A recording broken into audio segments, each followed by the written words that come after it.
Picking a flagship phone is often a choice between a handful of established brands. Similarly, looking at budget devices can boil down to getting the best price for a chosen minimum spec. So what about the middle of the pack? You want a smartphone that's going to last a couple of years, but you don't want to break the bank. You want to save money, but also make the most of what you do spend. There's a huge array of devices to choose from that sit around the £200 to £300 price bracket. Some may seem under or overpriced, especially if they've been on the market for a while already. Others have heavily advertised features that you might not need. So what about the X screen? Priced at £220, it would seem to be on the lower edge of the middle tier of phones, although it's advertised as having some premium features. So let's take a closer look. The X screen is a mix and match of middle-of-the-road hardware. A few compromises appear to have been made to hit a lower price point, although there's nothing here that shouts underpowered. The main screen is probably the one thing to stick out as a bit odd. For a phone that by its very name wants you to pay attention to the screen, the choice of a 720p panel is an odd one. It's a relatively minor gripe though, as there's nothing wrong with a 720 panel. This resolution is very common, and at 5 inches it's well sized. A proper full HD panel would have been nicer, and would have suited the phone's moniker though. Clearly this is a cost saving measure, as the higher resolution panel would add a fair bit of change to the final price. I think this phone could have justified that though. The processor is a bog standard Snapdragon 412, that's a 1.2 GHz quad core. This chip is used in dozens of phones and is the understated workhorse of many well-performing modern devices. Couple that with 2 gigs of RAM and Android 6, and the X screen ticks off a few more standard boxes. Connectivity-wise, all of the usual suspects are considered, with Wi-Fi, Bluetooth 4.1 and GPS. There's also high-speed 4G LTE support and NFC for quick sharing and Android Pay if that is supported by your bank and card provider. LG clearly want the X range to look like premium level phones. The price tag of course belies that, and when you get the X screen in your hand you realise that looking premium is pretty much all it manages. It's a bit like an oil painting. Stand away from the phone and sure, it looks like something that should command a much higher price. Chamfered edge, glossy glass black, silver trim, all very stylish. On closer inspection though, and it becomes more obvious that this is a phone skirting closer to the lower tier of current design. Chamfered edges are in fact two tapered plastic blocks between a silvery plastic trim that look nowhere near as good as the curved edge glass I first thought the phone had when I opened the box. Also, unlike the premium coated glass of say an iPhone or a Samsung Galaxy, the LG X screen's glossy plastic back is a dirt and scratch magnet. The camera bumps out of the back panel slightly, so the lens cap could get easily scratched, and finally, the overall lack of weight, which is normally a good thing, kind of make the X screen feel like a toy rather than a £200 plus piece of consumer electronics. Perhaps I'm being a little bit harsh on the X screen. It's a functional design and for the most part it doesn't actually look bad. However, when you try to emulate something of higher quality, you better do a good job. Android 6 is installed on the X screen, although it is an LG skin called LG UX. Out of the 16GB base storage, you'll find about 10 available for your own use, which is pretty standard.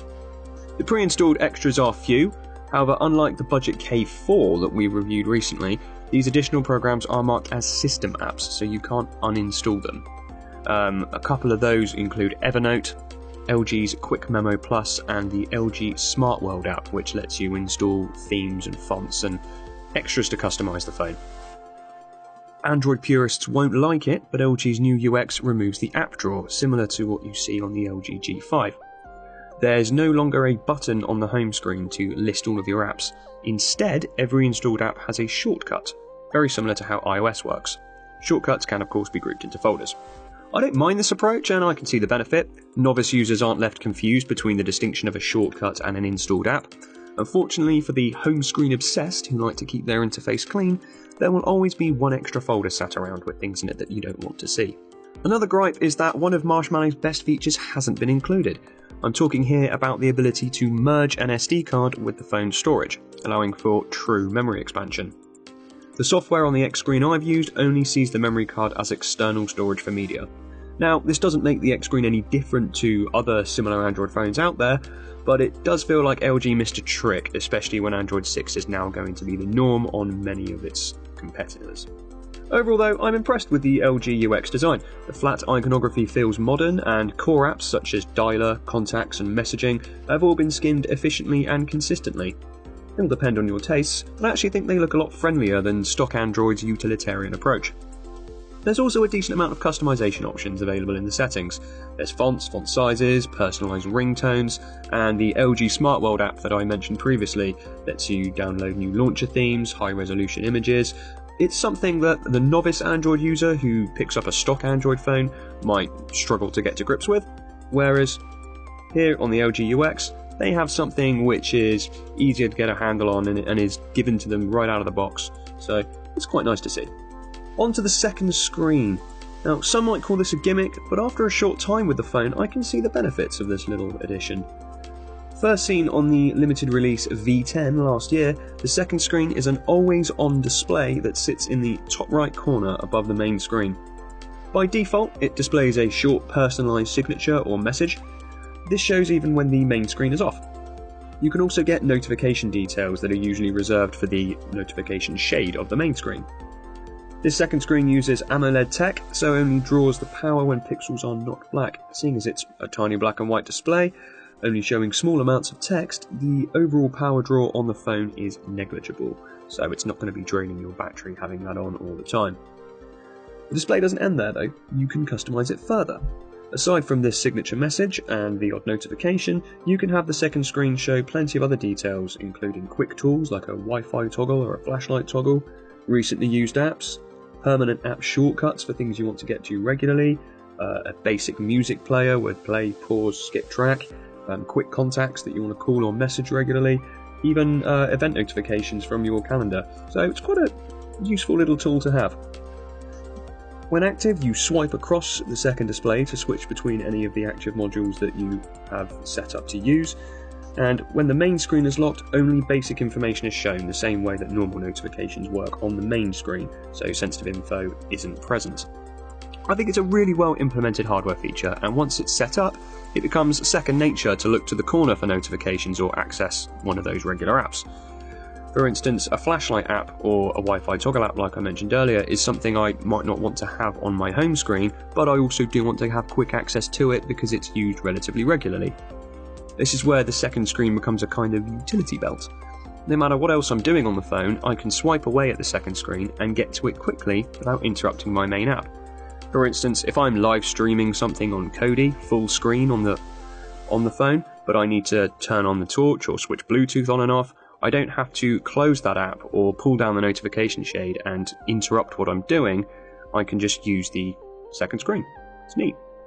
There's a good quality 13 megapixel camera on the back of the X screen and an impressive 8 megapixel one to the front. LG could have skimped on those. At this price, an 8 on the back and a 5 on the front wouldn't have been considered bad. Of course, it's not all about the megapixel rating. How the images get processed is much more important. The X screen does a fairly good job for the most part. Unlike the high-end camera app found on the flagship G series like the G5, you won't find many options in the app. There's no manual adjustment for white balance or ISO.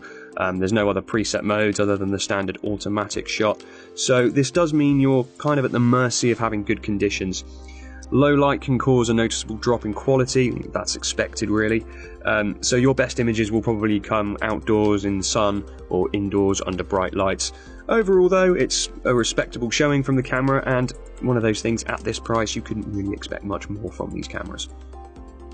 Overall, the X screen is a bit of a mixed bag. There's some great ideas and specifications here, mashed up with an unfortunate flimsy design.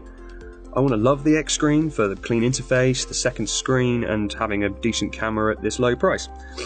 However, I also want to wear gloves so I don't feel its cheap construction. I want to shout at the designers and shove one of the new Moto G4s in their faces and show them how good a new low to mid-range phone can look and feel. I started this review by saying how picking a mid-range phone can be hard.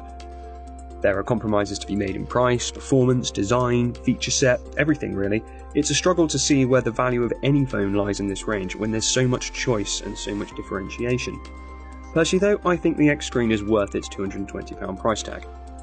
If you like the LG brand, you want to try something a little different with that second screen, and you're not too fussed about having a pure Android experience, then yeah, give it a whirl.